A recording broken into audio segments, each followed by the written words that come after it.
I know. All the goofy face going live.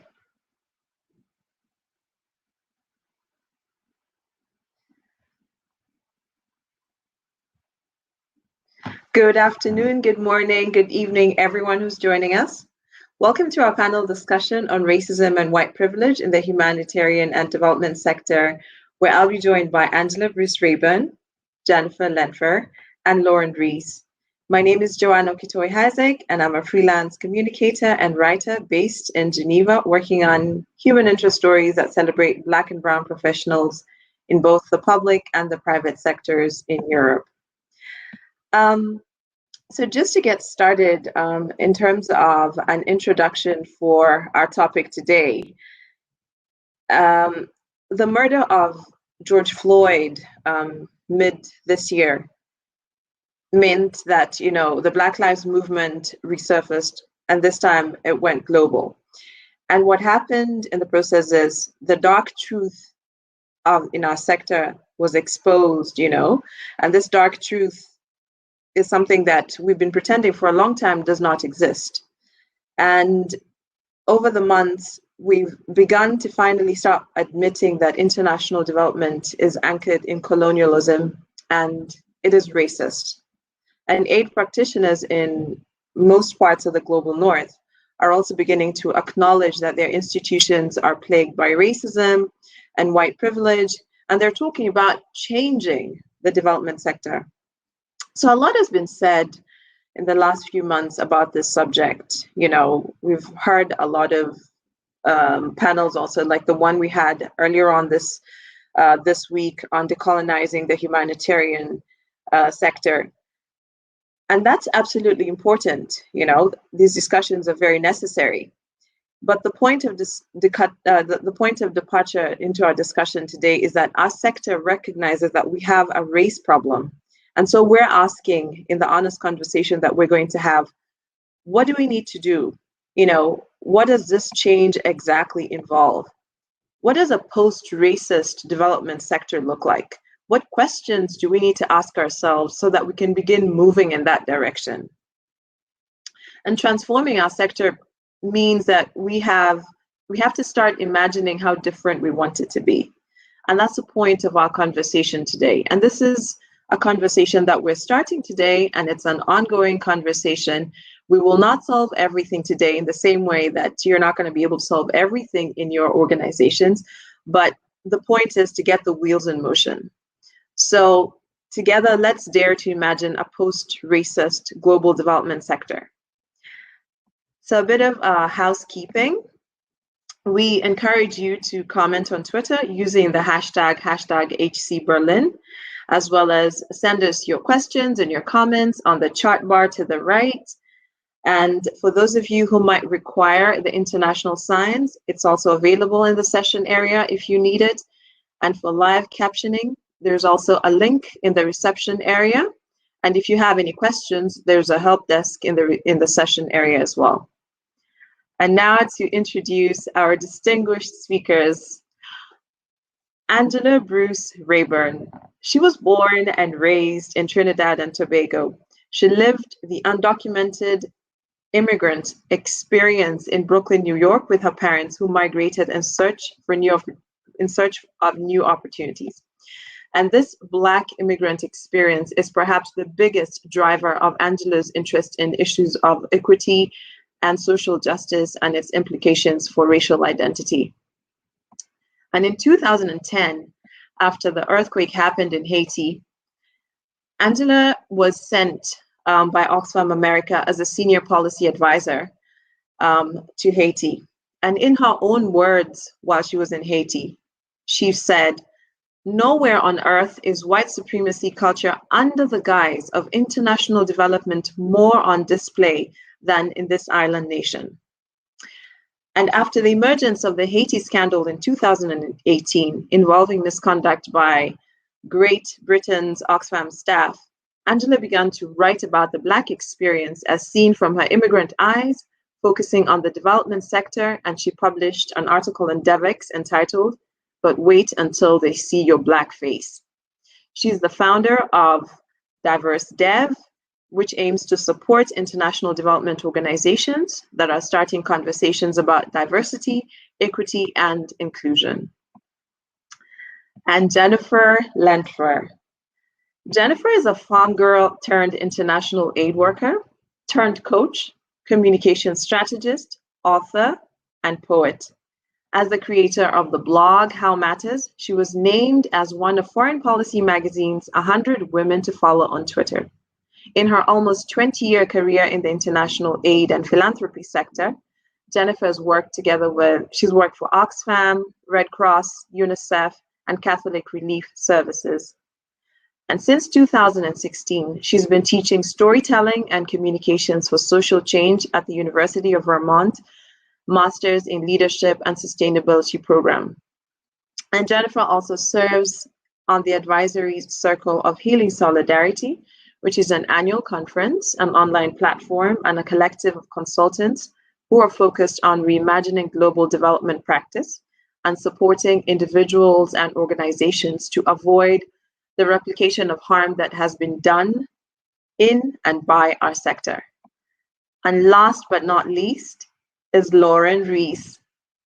Lauren is an international development and peace building specialist working in Myanmar with the DAI's Center for Secure and Stable States. Lauren has worked on projects in Sierra Leone, in Nigeria, in Liberia, in Pakistan, and Central Asia. And she focused on accountable governance, civil society strengthening, natural resource management.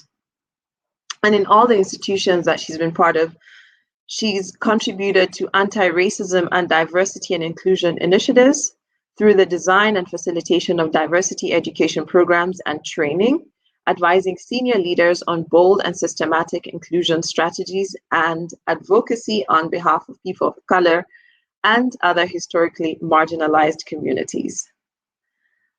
So now we're done with the introductions of our speakers. Just to get us started on our topic, I'd like to ask our speakers to share a story on racism that you've experienced or you witnessed, or a moment where you became of racism or white privilege in our sector. I'm talking about that kind of example, which when you feel tired of fighting racial injustice, if ever, and you think of this example, your resolve to fight just bounces back up and you go on. So this sharing of this story and also answering, why is this moment right now so ripe for transformation and dismantling of racist structures in global development? Angela, would you like to start us off? Oh, Angela, you're on mute. And I said I would not do that. Good morning, Joanne. Hello, everyone. Thank you for inviting me to participate in this forum. So yeah, the question is an interesting one. I thought a lot about it because I wanted to think about something that has resonated with me, but also something about why is this the right time? And I'm going to go back to 2015, and when I was at Oxfam, and it was during the riots. There were, before George Floyd, this is not new. There were riots in Baltimore. It was because of the death of a man by the name of Freddie Gray.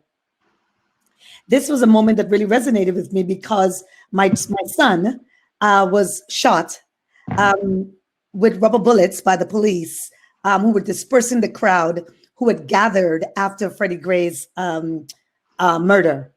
And so our office, the Oxfam's office, is 45 minutes away from Baltimore, maybe 55 minutes away from Baltimore. And what I remember about that moment was that we did not speak about it. What I remember about that moment was there was no statement, there was no hashtag, there was no connection between our work abroad and what was going on 45 minutes away from our house that impacted Black people in the United States. And so for me, it was there was another Black woman in the office, and her and I sat in the office to talk about the anxiety that we were feeling, the anger that we were feeling, all the things combined. And and for me, that moment meant that there was this huge disconnect in international development between what we say to the rest of the world, but really what's going on internally, where they don't seem to meet. And I would end by saying, and that should be a cautionary tale for George Floyd, for this hashtag activism that has taken the world by storm as a result of George Floyd. Because I will say to you all that many people have said this is a watershed moment, but I will reserve my judgment on that watershed moment, because I think international development is so self-serving, self-absorbed about itself that I'm not sure that it's a watershed moment. And so that's where I'll leave it. Okay, all right. Thanks, Angela. Jennifer? Jennifer, you're also on mute.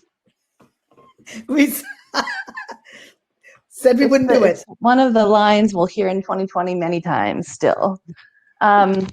Yes, thank you so much for including me onto this panel, Angela, and to really welcome in the what next part of this conversation that seems to really be important in this moment. I was thinking back to 2002, my first expat aid worker gig, and it was a time of hyperinflation in Zimbabwe. That meant the prices would change in the morning and the afternoon when you get to the store, right? So there was a text to my colleague saying, quick, there's some cash at Standard Chartered downtown. And literally the three people standing around him hopped into the car and we drove to get the cash. That was just how we were coping in those days. And along that drive, my colleague was sort of belly aching about the management team in the way that coworkers do. And he said, they're just a bunch of neocolonialists anyway. And this strange hush came over the car because my other colleagues realized that he had forgotten that I was there, or he really did say it so that I would know, which is also a possibility.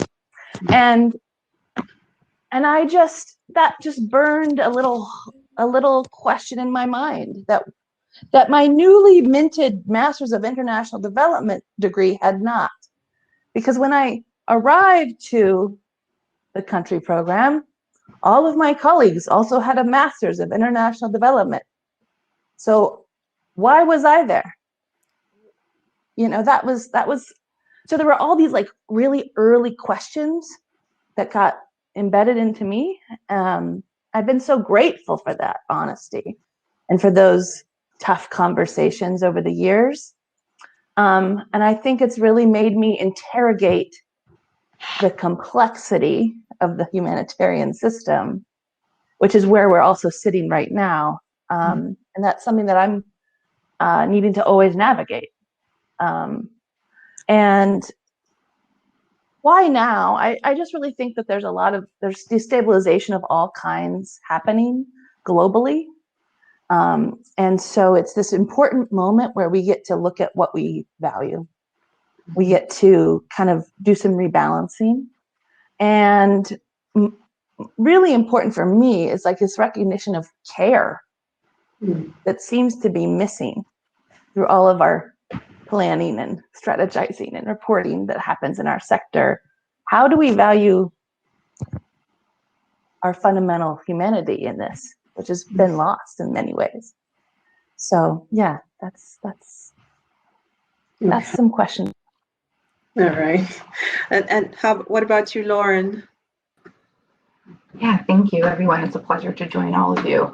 Unfortunately, I mean, there's instances of racism or bias that I can think of personally and also from other colleagues of African descent in international development. But one of a moment that was really powerful for me was when I was working in Liberia and I had helped facilitate a workshop first time I had facilitated a workshop and finally felt like I was doing the work that I had gone to grad school to do, you know, with the communities, with communities abroad.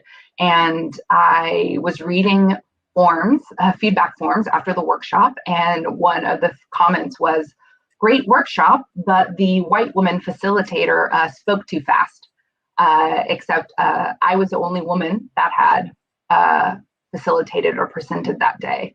And it was a realization for me about how much the white majority in international development and international aid is not lost on the people that we work with in other communities. And despite all of my identity, my experience as a Black woman, and even my, you know, naive excitement to be working in West Africa, a region that I could trace my family's heritage to, the privilege of inherent in international development has a color, and in many ways kind of negated externally that lived experience of mine. And so that has stuck with me ever since and shapes my perspectives and how I work. And in terms of kind of why our industry is ripe for transformation, why now? As someone who focuses on civil society strengthening and has studied social movements, these are the moments, the destabilization, the questioning of norms that Jennifer spoke about. This is the moment we build upon. You know, this is when when there's opportunity for change to precipitate from organizing. As Angela said, this is not the first time there's been riots. There's a long history of recognizing racial inequality and advocating for change. But it's imperative for us as professionals committed to addressing systems of inequality through our work to reflect on that within our organization and industry itself. Right. Yeah.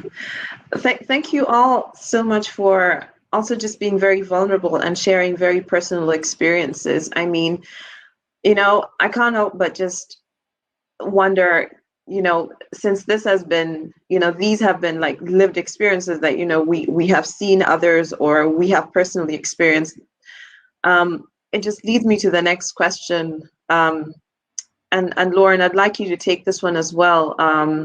Why has it taken us so long to renounce racism, you know, and what is it about the history of the humanitarian and development sector that has blinded us, you know, from seeing white supremacist structures? Absolutely. I mean, and I've read a lot of work that Jennifer has done and Angela as well, that I imagine would reiterate kind of my perspective too of how the sense within humanitarian aid and development of us doing good and that being the nature of our work, I think has served as blinders to the real inequalities and apparent racial inequalities within our sector. We know that reflecting on one's own personal privilege is challenging and a lifelong endeavor that requires intentionality. And that's the same for our sector as well. And I think we've been remiss within humanitarian aid and development and acknowledging the history of our sector. And this was something that was never taught to me. And I looked to, there's a resource from ODI on the history of humanitarian systems, which I just happened upon that was really informative to me to learn that so many of the strategies that we know of as humanitarian or development strategies, like cash assistance programs or vaccine initiatives, were in many ways piloted during the under colonialism in colonized countries, and not as necessarily a do-gooder technique, but as a way to protect the workforce there, so that they can continue to export and there could be continued extraction to quote global north which was a term that was born out of colonialism and post-colonialism. And then also when we look at the international development, it's really sees its roots in post-colonialism as colonizing countries and powers were leaving. There was a paternalistic perception that these countries can lead themselves. So technical assistance and financial assistance was provided to help these countries catch up to the industrialization more globally, and also to serve for the colonial powers or for global North again countries to maintain some sort of control to continue having these countries as economic markets. So that history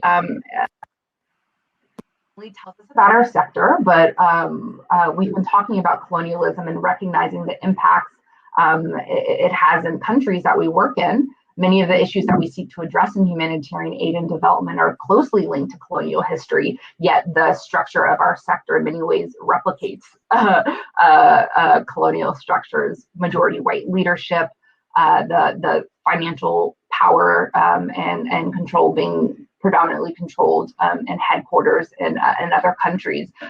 So that easy parallel with some historical context should be known and is a starting point.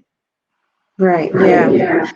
Is this something that we're taught, for example, when we're doing our masters, is this something that we're taught, to be aware of, and should this be something that is taught?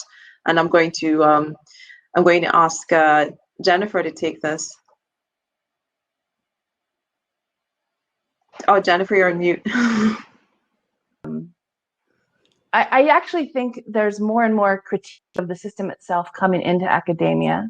So I feel like younger professionals are coming out with way more information than I had 20 years ago, thank goodness. I did remember I got to read How Europe Underdeveloped Africa. And that was the text that I was like, oh, I better pay attention to this. But I think I would want academics and students and young professionals to understand is that, when we talk about racial justice and global development and humanitarian action, wherever you are in the world, there is a system to organize power, right? And so it looks different in different contexts, but people with lived experiences where the groups and identities that they hold are oppressed, there's some parallels that we can learn from and draw strength from and connect more solidarity with. And I think that's what is sort of gets missing when we come in with only technical approaches. We are navigating colonial matrices of power that are still here. And I think the other thing I would really want development practitioners to know more about is not just economics, not just project management, but the reality of trauma and the fact that racialized societies are traumatized and traumatizing societies. And so when we talk about our institutional structures, we actually are navigating our whole lives and our ancestors and what they brought to this and how we maintain our spirit during this, right? This I think has been an undue and really disproportionate burden on Black women in our sector. And it's a moment to really understand that and look to that kind of leadership and understand Black feminisms around the world will help us all, actually. Right, yeah. And Angela, I'm just thinking about the article that you wrote about Katya Iverson, the CEO of Women Deliver, especially now that we're talking about, being aware of the racism and the white privilege in our sector, and her and this, Katya basically coming out publicly apologizing for racism in her institution. And, I'm asking myself, how far should leaders go in our sector? Is an apology enough in this sector? Yeah, that's thank you for that question. So that really made me anxious, that whole story.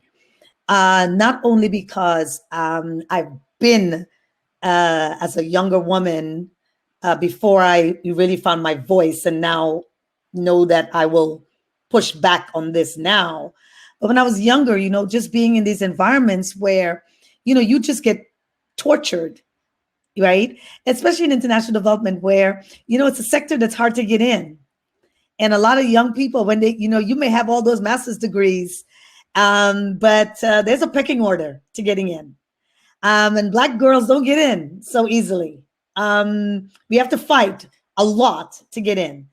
And so, when I read the story, my first thing was, I understand why the women in that organizations were silent for however long they were being in that position, right? Because these jobs are not easy to come by. And when you get these jobs, you tend to really sort of, focus on staying.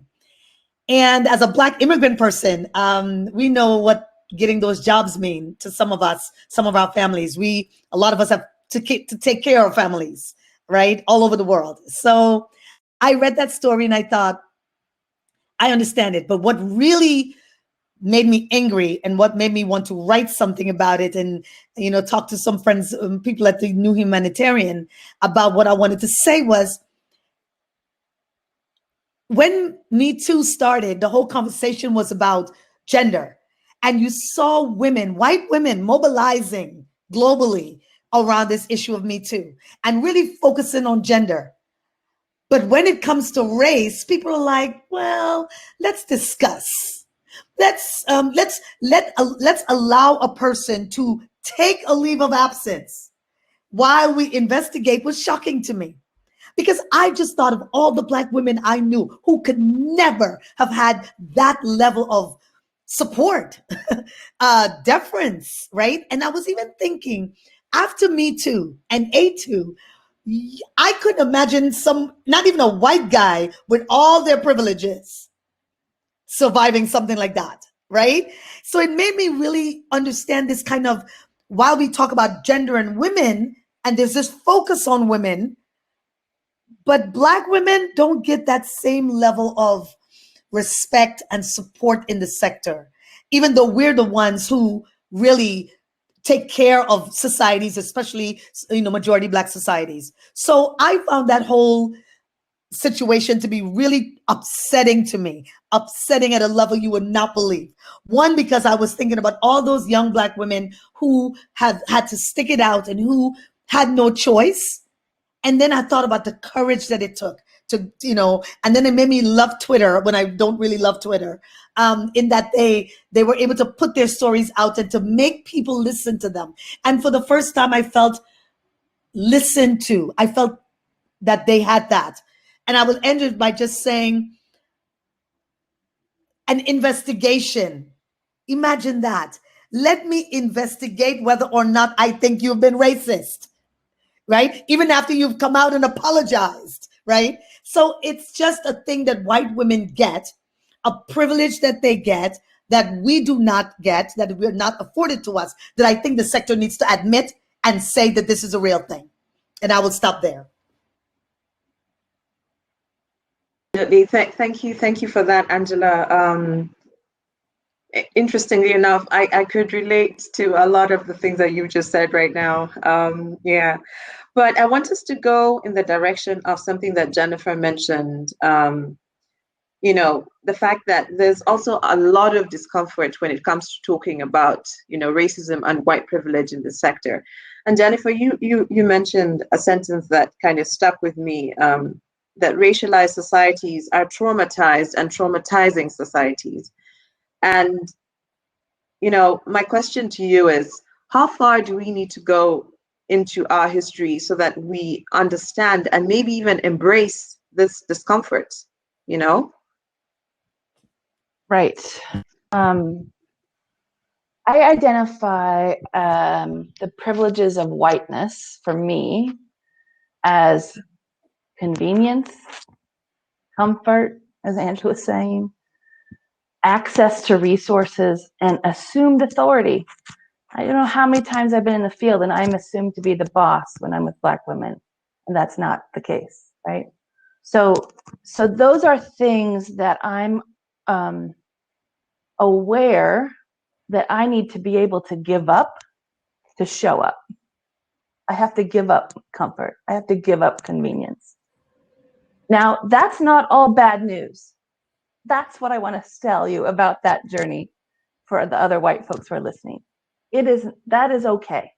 It will be okay.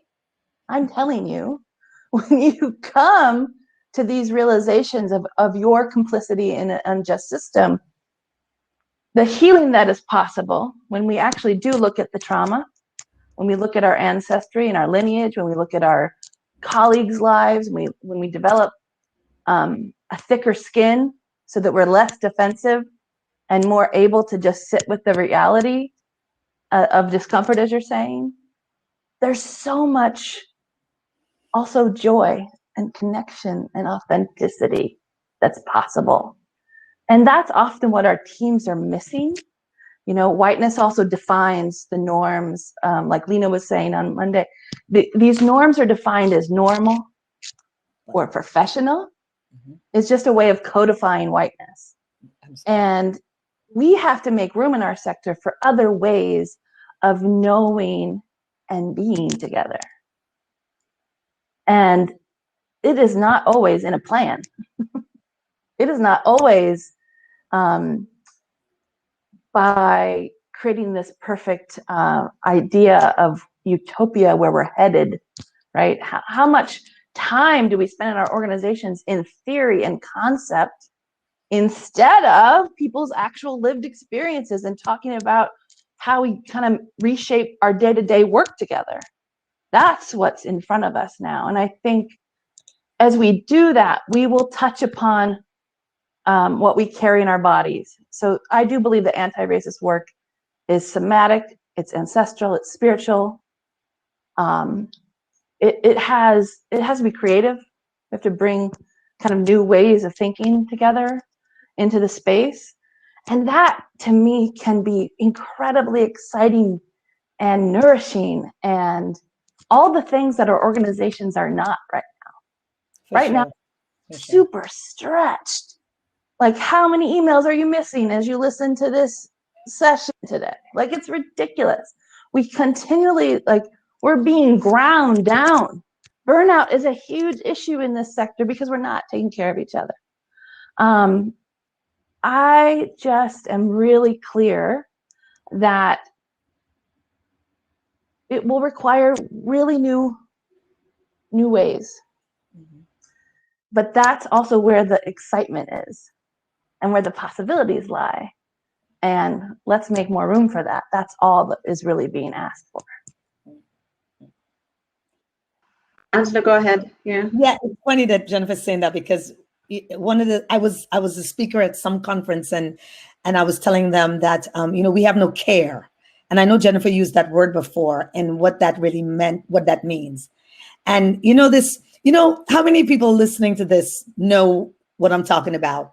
We get on the country calls. The country calls is just such a big mess, right? So it's always this woman in DC or New York or London or someplace fabulous, and they're like, is everybody on the call? Okay, good morning. So did you do this? Let's have the report from this. And so everybody in the countries, and I've sat in the countries where electricity may be an issue. People are late because the crazy transportation to get to work. Just madness is going on in some of these places. And we're on the country call and we're like, so-and-so, could you give us a communications report, please? And then someone gives the communications report. And, well, you didn't do this, and I'm just listening to these calls, having sat on the other end of these calls and saying, do you know that right now there's no electricity? And so getting the internet was problematic, and people had to shift and do all this work to get to just do your little meeting, or the meetings that don't ask questions about what's going on, right? And I was about to say that I was at this conference and I was saying this, and a woman came up to me after the conference. She said, I've learned something from you today. She told me about a story about how she had a staff person in El Salvador, and the person hadn't come to work for a month. And, you know, and she asked, and so she said to me, it was after I listened to you that I thought that maybe I should get more information about why the person didn't come to work. Because for her, it's not connected to the job, right? Somebody else in the office is doing this other woman's job, so she didn't feel the need to ask more questions. And I think this is an area that we're weak in our sector, where we have this different worlds going on between being in London or New York or DC versus being in these other places where it's a different approach, and we have just been bad at it. And lastly, I want to say, Jennifer talks about norms. Yeah, it's the norm maybe in England, but that's not the norm in Uganda. And why is the norm in England superior to the norm in Uganda? Why don't we start in meetings like people in Uganda or people in Tanzania, right? So I feel like we have come to the point now where we've normalized white people things, white people culture, white people's ideas, the strategic plans, the metrics, the log frames, the blah, blah, blah. And after a while, the soul of what we're trying to do is lost in our work, right? And I say it's time for us to find that back.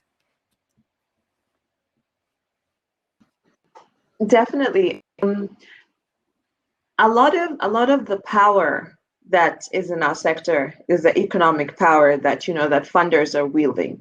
And I'm just wondering, you know, how can we get funders on board, you know, in these changes that we're trying to work towards, you know, because some might be publicly acknowledging that, yes, we need to move, we need to change something, but then there's really nothing that is happening. You know, we've seen a lot of public statements being issued, but we're not seeing anything, you know, on the ground happening. So how can we get them on board? You know, what does it take? And I'm going to open this, I'm going to leave this open to all of you to, you know, to one of you to respond to this. Yeah. I have some thoughts. I mean, I think that waiting around for the donor or the funder to catch up is not doing service to our work and not doing service to the people within our organizations. I think one area that I've thought about is in proposal writing and in business development. You know, we pride ourselves so much as organizations on our expertise, and that's what and we've built trust with the organizations that fund, or the government that fund, and we should capitalize on that and build in more bold strategies to address inequality and racism into our proposals, setting the tone, bringing the donor along by integrating that in the way that we do business. And that really requires a commitment from leadership, which I think also speaks to the pervasive norms. You know, our leaders oftentimes set the tone of what is allowed, unfortunately. And as professionals in development and humanitarian aid, I really see our imperative in the moment is to hold our leaders accountable, build upon the current moment to ask them and demand of them to reshape the way that we do business, you know, in our meeting settings, in the way that we do business development. I think a big downfall in diversity and inclusion efforts is seeing it as something that's separate from everything else that we do. But it should be integrated in our financial planning and our work planning and our business development and down to the organizational level. So for those of us who are managers and have that really have one way to embody these changes in our day-to-day, what we can do is hold our leaders accountable for doing this within the organization, but also making sure that our direction as anti-racist organizations is reflected in our approaches that we share with our funders. Okay, all right. Lauren, just to make your point a bit more concrete, are you then advocating that in the evaluation of our leaders, you know, anti-racism work should also be something that is incorporated, you know? Absolutely. I mean, if we need to hold our leaders accountable for the teams and the workplace that they create, and I think it's essential that understanding our history of our sector, as well as understanding systemic racism and bias, should be imperative for anybody that we send abroad. I mean, systems of power differ and dynamics differ wherever we go, but the impact of implicit bias and systemic structures on is a norm in every culture. And I think we're remiss as a sector that's so focused and has so many tools on understanding how systems can impede meaningful implementation. We have tools to understand systems. Why haven't we used that? And where's the disconnect and systemic racism, and understanding that and really tackling that in the same way we do other development challenges? Okay, all right. I'm just thinking aloud here that in as much as, privilege is very, very problematic, but is there a way that we can also look at it as a tool, especially when we have leaders who are very vocal, about their anti-racist measures in their teams? Can we also look at it as a tool? Can it serve our sector as well?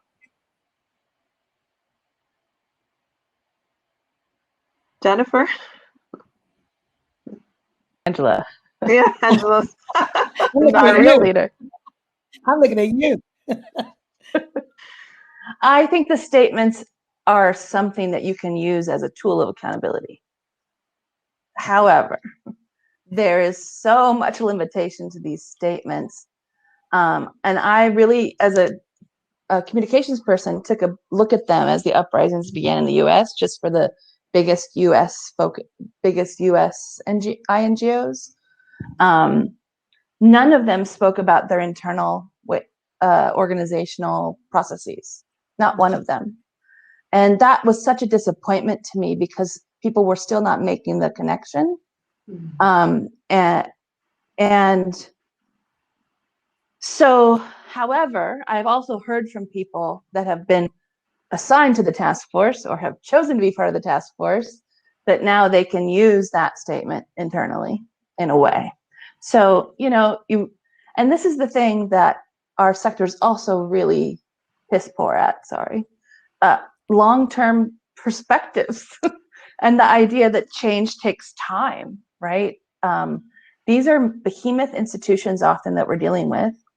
And we have these hierarchical institutions that are mapped to these colonial matrices of power.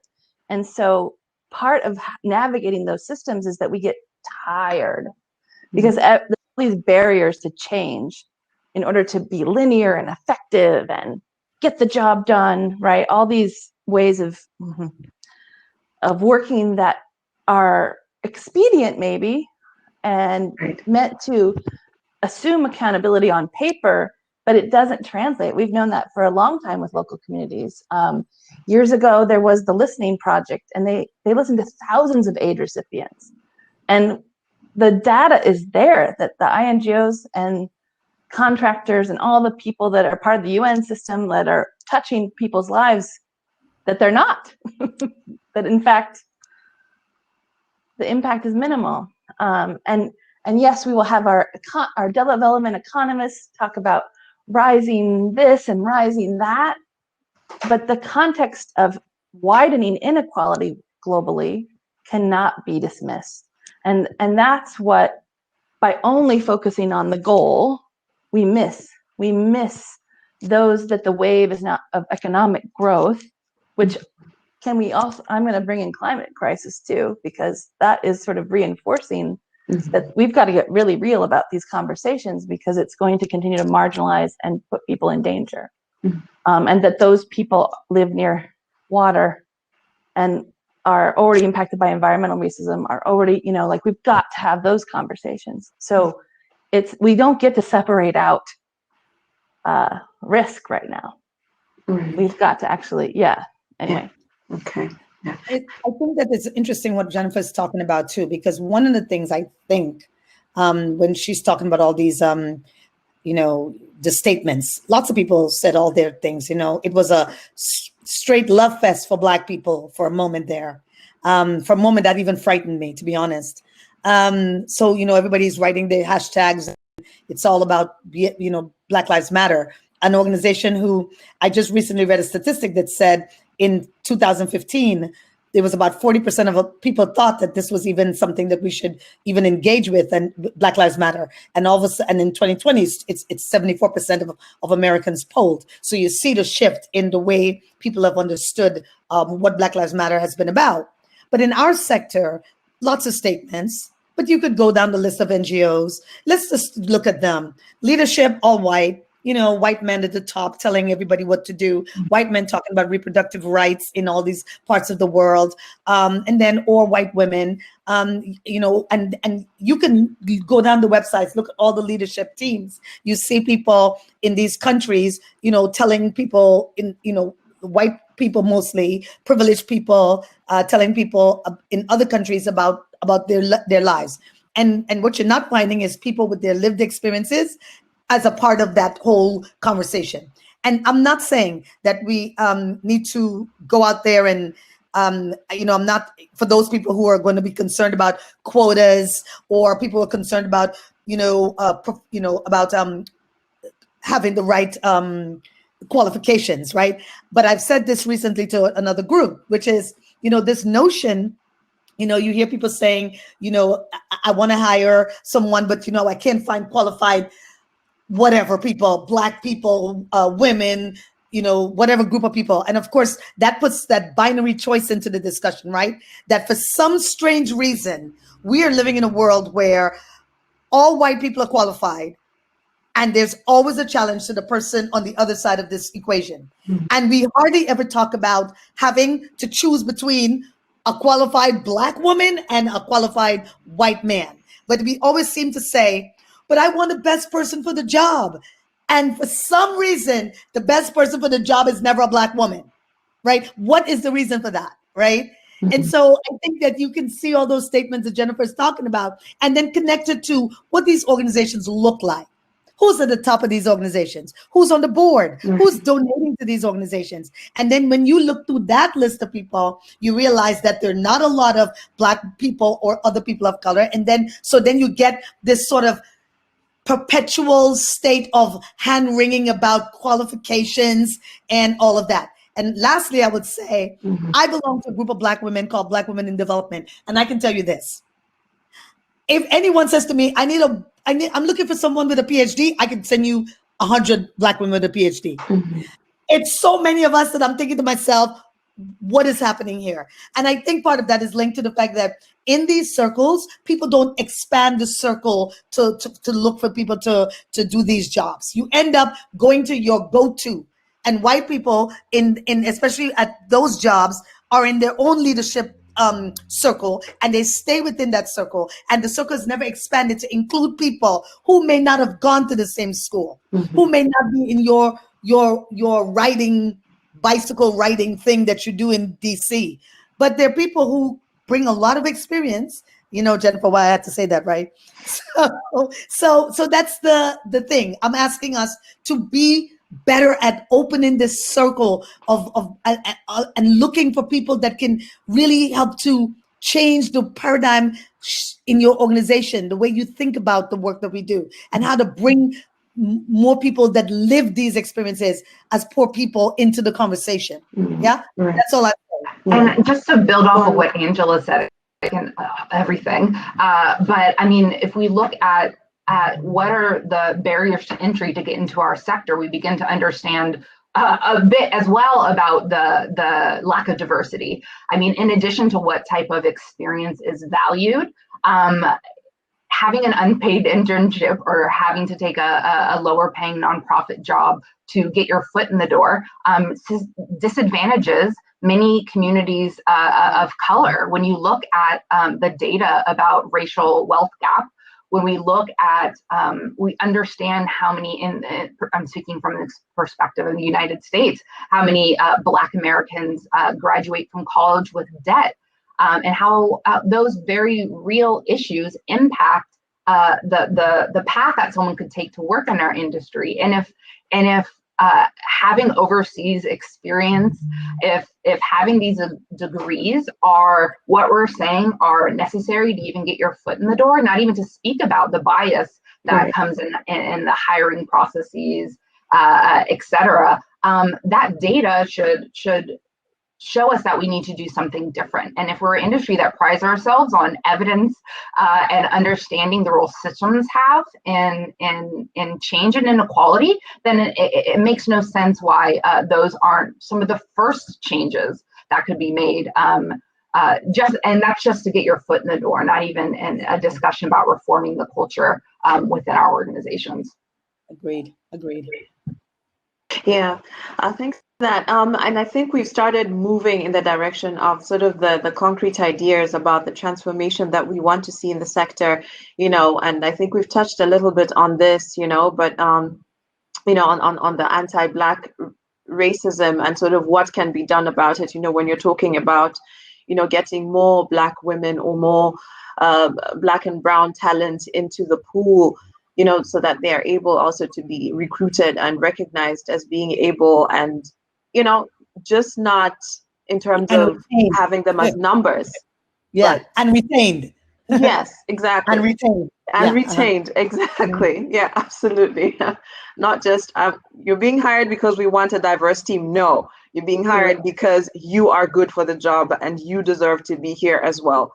That there's this, I was having a conversation just recently, actually last week, when the protests in Nigeria were happening, and and it was going along the lines of what is liberation, what does freedom for Black people look like, especially when we have Blacks themselves, acting as the oppressors, So then it's like, so how can we be asking for racial justice, but we're not even being just in some parts of the world to our own people?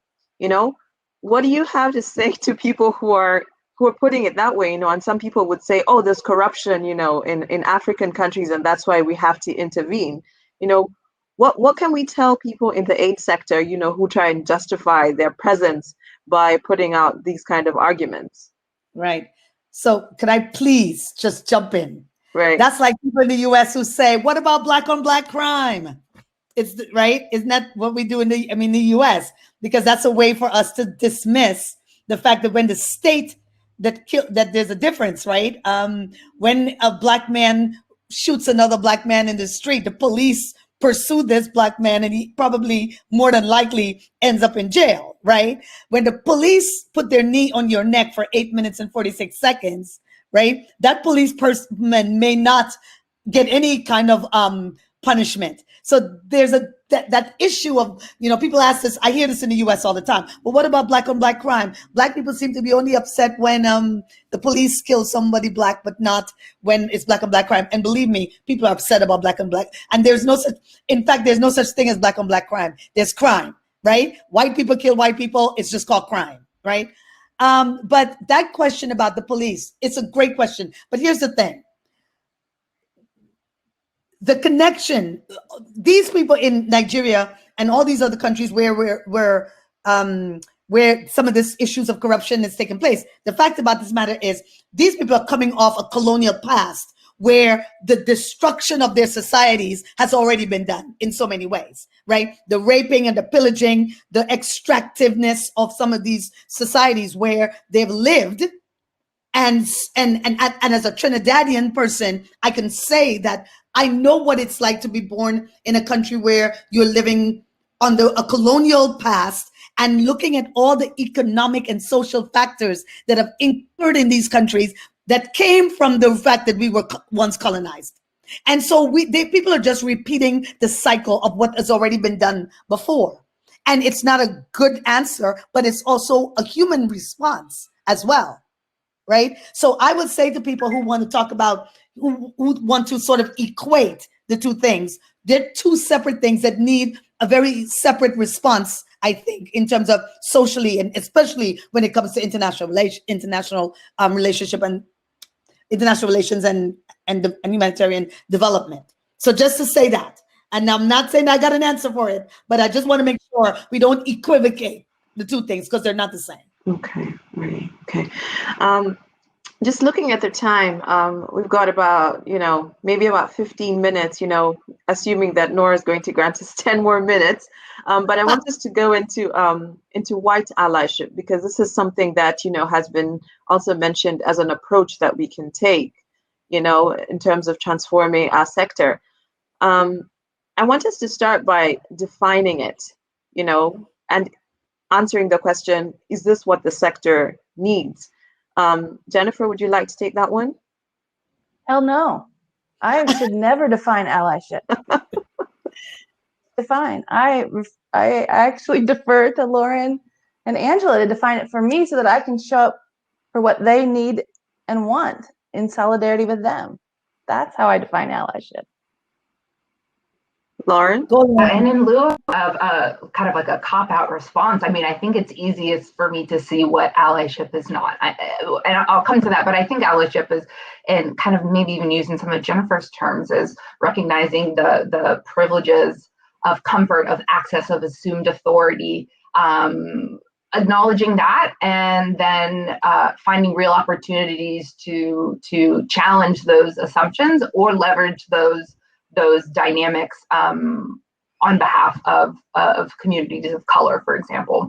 But one of the things, and I do think that there is a need, we need to be not just people of color doing this work. So I believe there is a space for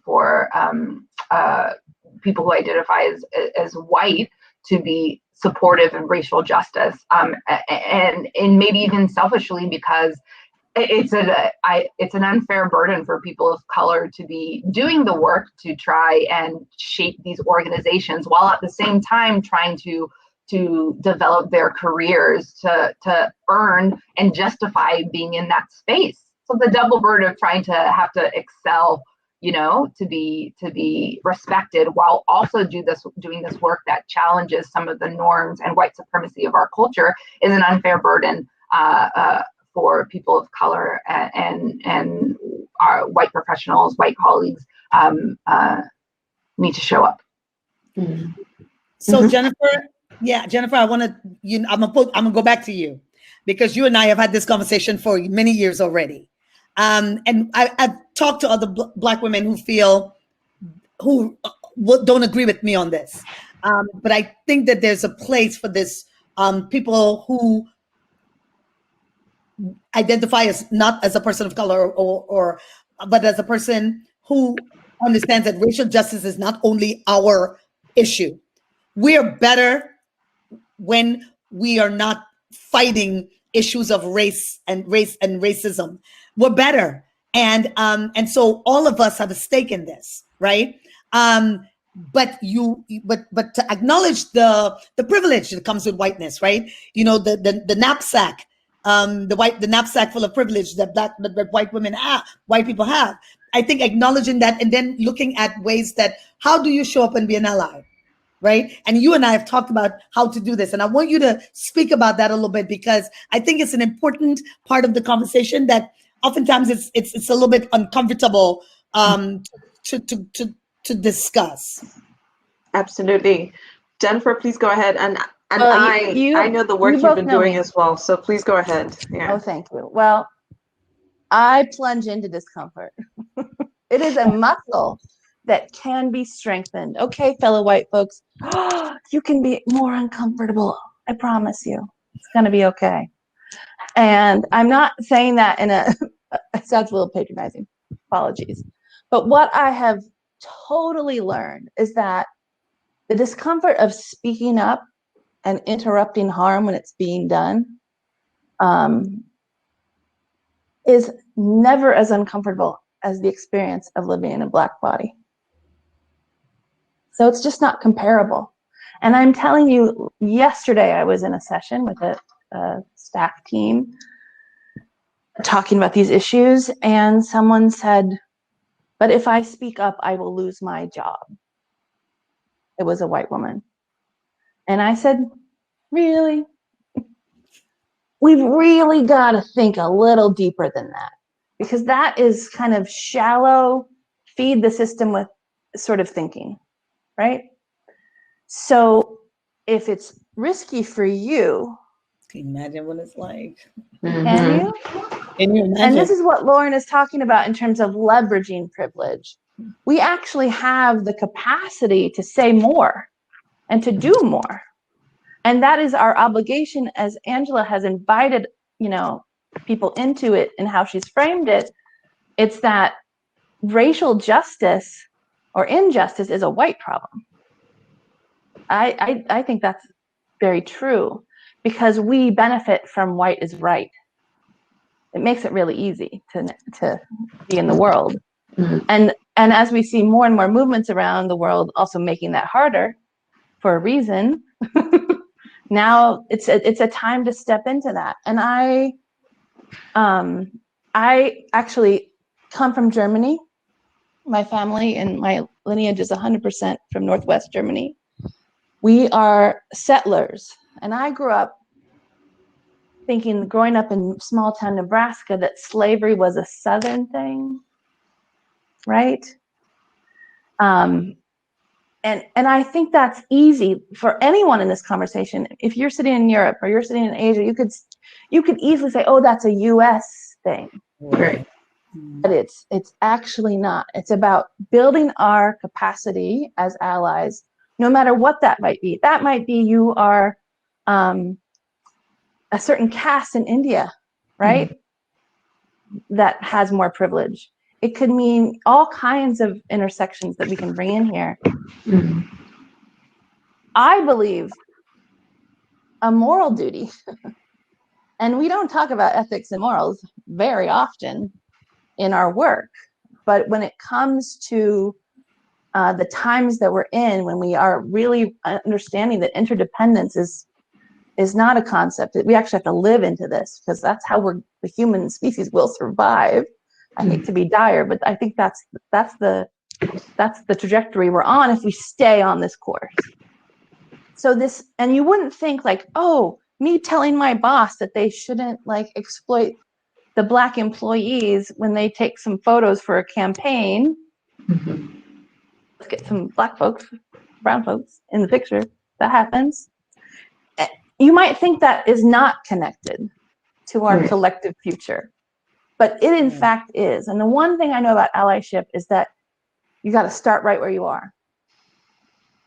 We have these dreams of being these brilliant activists or academics, and I'm for humanitarianism, I'm for human rights. Great. But if you don't speak up when someone's being an a-hole in the meeting, what kind of humanitarian really are you?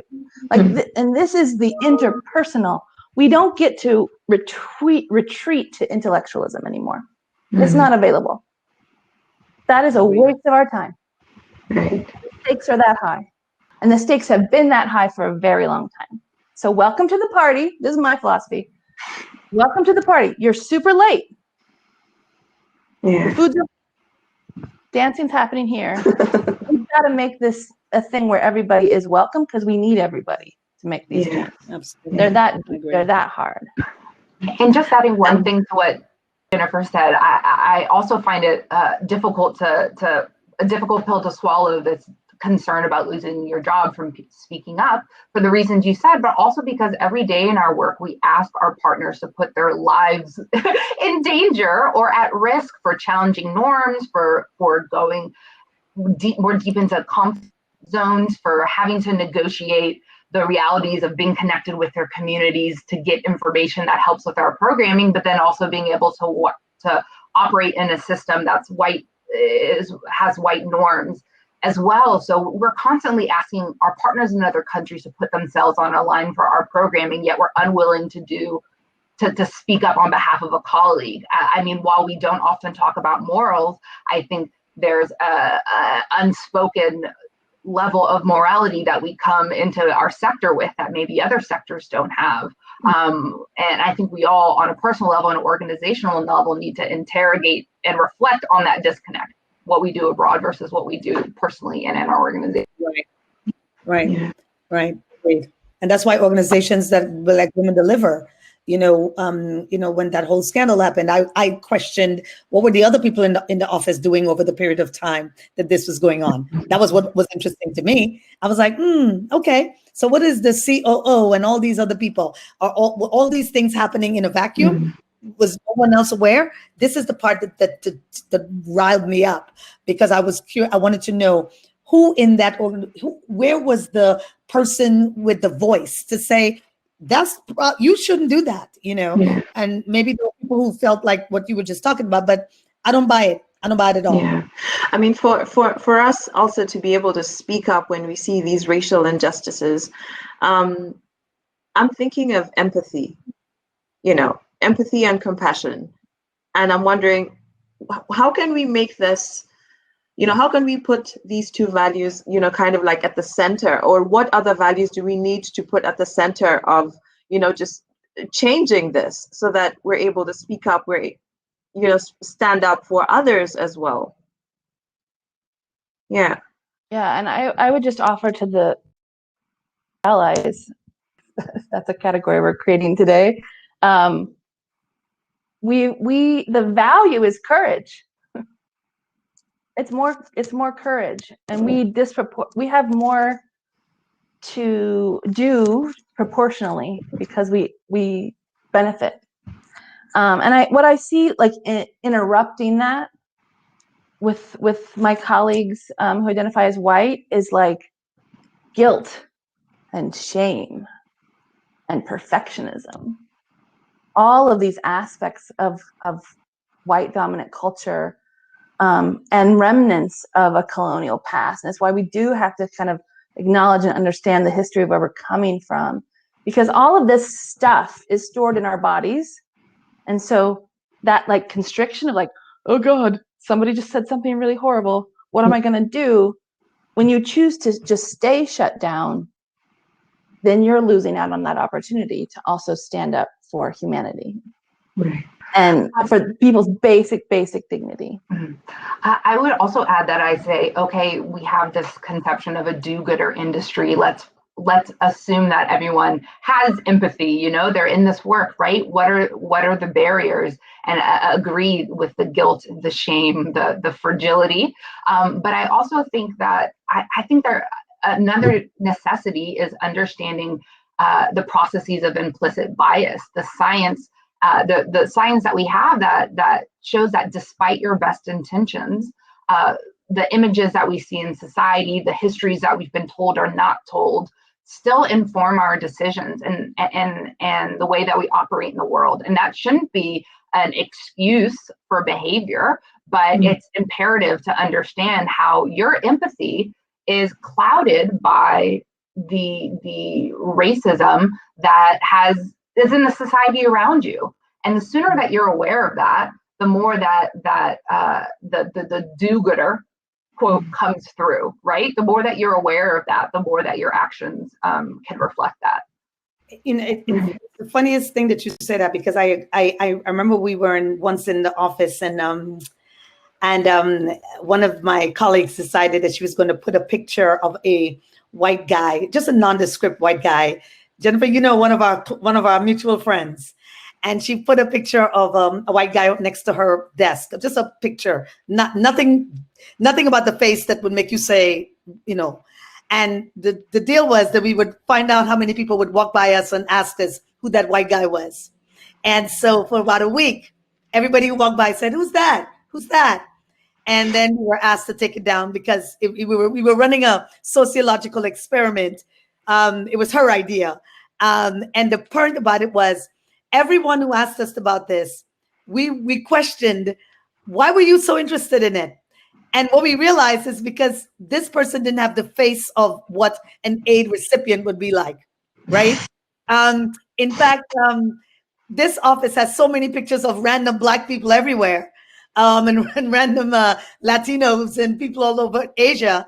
And, we've always talked about, why don't we have a name? Or why don't we have, where are these people located? Why don't we connect these people to some kind of identity? But this one random white dude that we had on this picture, everybody asked who he was. And so the point was to say, you know why you all were so interested? Because he did not fit the face of aid, right? He did not fit what we, in our do-gooder ideas, as Lauren, as you just said, your empathy is connected to something, right? Your questioning that is connected to something. Question that. What is it that makes you ask that? It could be that it was an incongruent picture, but we were just trying to say, she was just trying to point out, we are all coming from a place where our privilege is just ingrained in individually we are. Own that and say, how do we transform our sector by admitting that this is a thing, as opposed to trying to convince little old poor Black girl Angela that racism is not a thing, okay? I have been the Black girl who's been passed up for many things with all the qualifications. So I have to ask, then what is it, right? And it's connected to this to what is inside of you, how you were raised, what your privilege is, and how you don't want to own that you got that invisible knapsack of whiteness, Right. Yeah. right? That gives you an access that I don't have, right? So that's what so that's kind of what I want to say. And if you can't name it, you can't heal it. Oh yes. Oh yeah. Right. Absolutely. Talked about localization for how long now? But we never said the R word.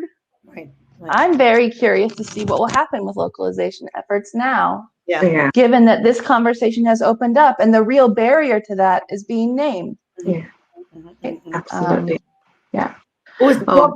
Oh, we're gonna get. Oh, Nora's gonna. Yes. Yeah. We need to wind up. So, in 30 seconds, each one of you, where do you see the aid sector, or where would you want it to be in the next 5 years? 30 seconds, everybody. 30 seconds. Jennifer, go ahead. In 30 seconds. We are building the world right now within our organizations first in order to do better work with everybody else. Absolutely, I would say the same, is that we are not seeing our work as just something externalized in other countries, that we're realizing that us as organizations and professionals require deconstructing of systems and perceptions for change as well. I want us to center Black women. I think that when you are in service to societies around the world, and especially where it's majority Black, I think Black women need to be in this conversation. And we are coming to in this conversation, and we're not going to sit back any longer. So that's what I would like to see in the sector. Great. Thank you so much for your time, for your engagement. I think it's been very enlightening going by the comments. I mean, there's been a couple of comments. Unfortunately, we're not able to go deeper into them.